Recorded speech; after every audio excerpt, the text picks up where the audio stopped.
The U.S. government handed out $700 billion in Wall Street bailouts, and all I got was this lousy T-shirt. Did you know that Sarah Palin supported the bailout? I don't. Where did you hear that? During the campaign, John McCain brought everyone to Washington, praised the bailout, and Sarah Palin, during the debate, the vice presidential debate, praised John McCain for bringing folks together to pass the bill and said, it is a time of crisis in government. That's the time to step in. So Sarah Palin was for the bailout. I don't think she was. I think if you asked her today, she was not for the bailout.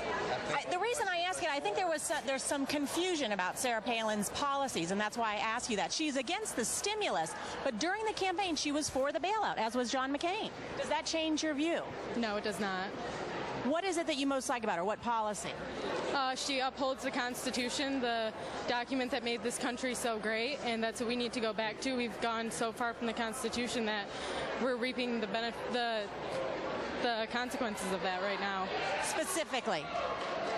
Big government. The Constitution was written so that government would be limited and so that what didn't become out of control and it was in the hands of the people. What's the top issue for you? Well, definitely upholding the Constitution, keeping government to the size that it should be. Government is not the end-all solution. And if I could go back to that bailout bit, a lot of people were for the bailout, and then the day that it got passed, didn't Frank, what was his name? Shoot, I can't even think of his name now. Whoever was in charge of the Fed, come out and said they were going to change the rules of what the bailout was for completely. So they passed something that ended up totally being for something different.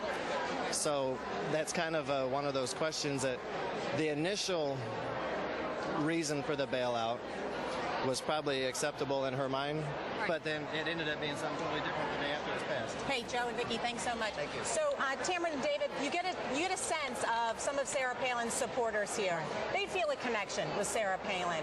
They can't be specific in some cases about the issues, but they feel a connection with her. I also think that there's a sense that she's treated unfairly. A lot of the women here brought up that Newsweek cover.